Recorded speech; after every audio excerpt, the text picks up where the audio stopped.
Social media. You know, Instagram, Snapchat, Facebook, TikTok, YouTube, etc. In our generation, it's a great way to communicate with friends, see the newest trends, and express yourself for others to see. On paper, this sounds like a great opportunity, but it's turned into mindless scrolling for our short attention span. In this day and age, politics have become much more of a common trend. Whether it's your die-hard conservative uncle who gets on the Facebook comment section and argues about his gun rights, or your liberal mom who has really strong views on abortion and reposts Taylor Swift's new Instagram post every time it comes out. Besides politics in general, politicians have taken major advantage of these platforms. Political advertising and earned media have been highly successful tools used by politicians in this digital generation. So, in this video, let's analyze, talk, debate, and explain the effects of social media on political candidates.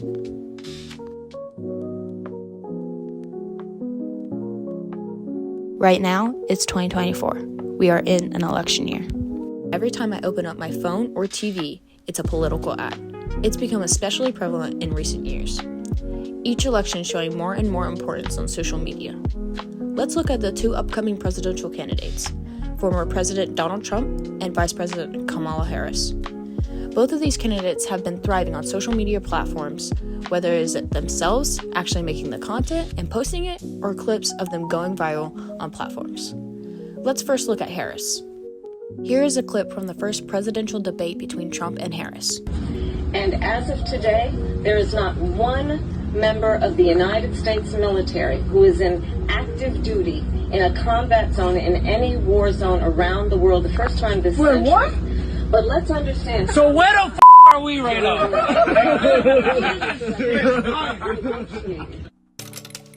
Well, that was kind of dumb. This clip has gone viral on social media, and while obviously what Kamala said wasn't true, she's gotten a lot of backlash from it, and lost a lot of support. She said something crazy, and it went viral. Trump's been doing that for years. So what's the takeaway here? What's important to understand is, this is a form of earned media. So what is earned media? Earned media is the publicity or exposure that a company, brand, or individual receives through non-paid means. Somebody who gets a lot of earned media is former President Donald Trump. In his mind, if they're covering him, he's winning. He has a nailed-on system and knows exactly how to do it very well. Trump consistently says things that could very easily be considered very controversial. She was always of Indian heritage, and she was only promoting Indian heritage. I didn't know she was black until a number of years ago when she happened to turn black, and now she wants to be known as black. So I don't know, is she Indian or is she black? She has always identified as a black woman. She went to a historically black college. I respect either one, but she obviously does. But this gets his name everywhere. Snapchat, Instagram, so many reposts and comments, his name is everywhere. And he doesn't care if it's good or bad. What doesn't make a ton of sense is why Trump is so immune to social media backlash. We believe this to be due to his crisis management. Donald Trump is known for dealing with backlash with major counterattacks on his critics, which can help divert attention from negative comments aimed at him and help him prosper on social media from a bad situation. Along with his crisis management, Trump's polarization helps him overcome and use this backlash. His controversial statements often resonate with his supporters, reinforcing the beliefs that create such a strong fan base. What would it take for Trump to lose your vote? Nothing. What do you have to do to lose my vote?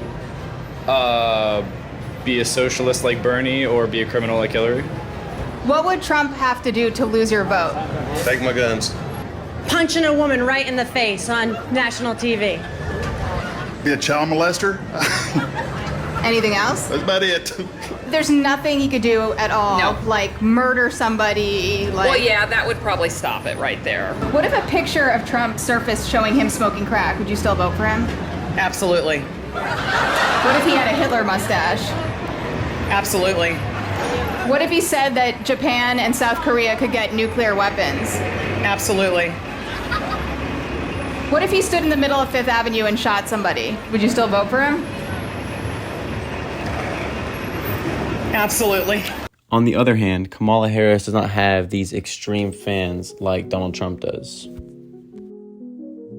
Besides Trump and Harris, social media has a major effect on other candidates.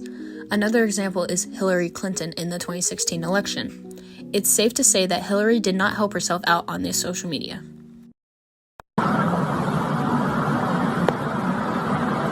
I'm just chilling in Cedar Rapids.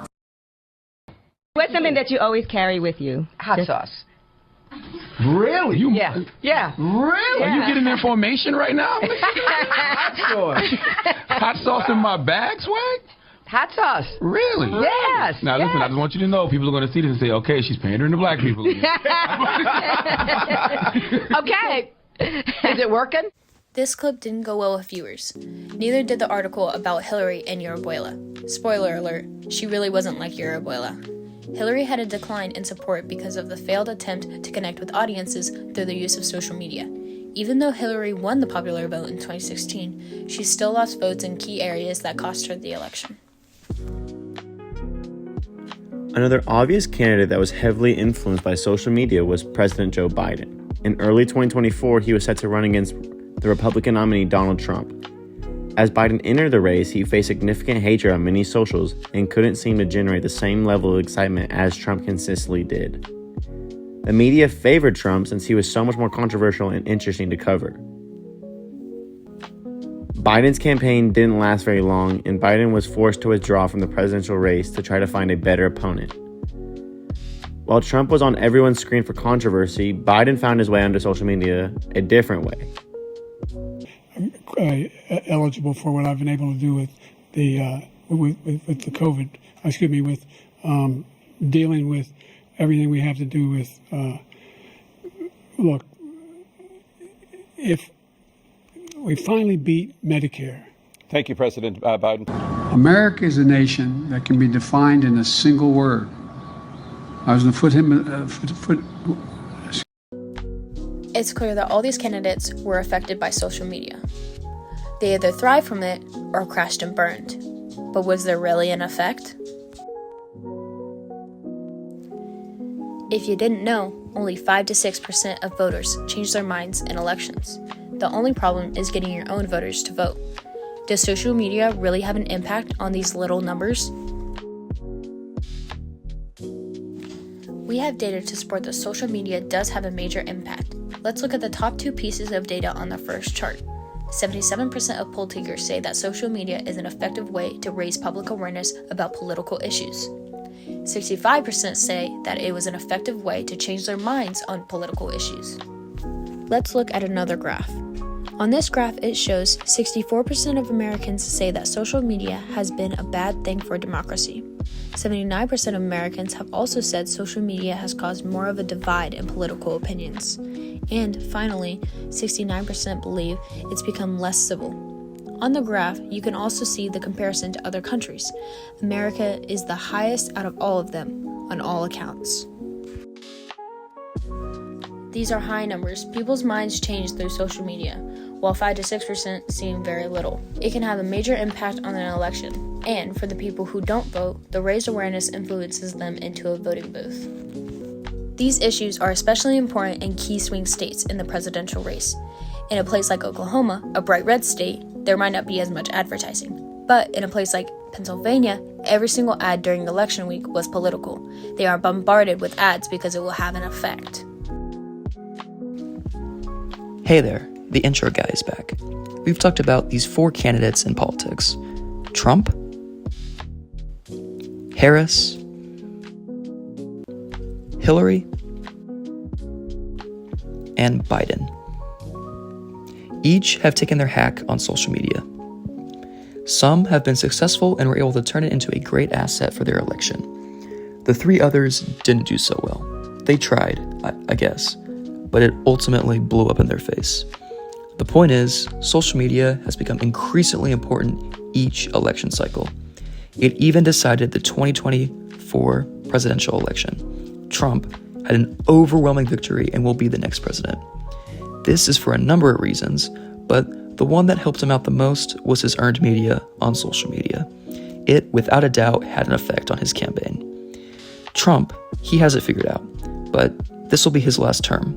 When that term comes to a close, somebody who knows how to take advantage of social media and gain earned media may have the tools necessary to become the next president. This has been the effects of social media on political candidates. Thanks for watching.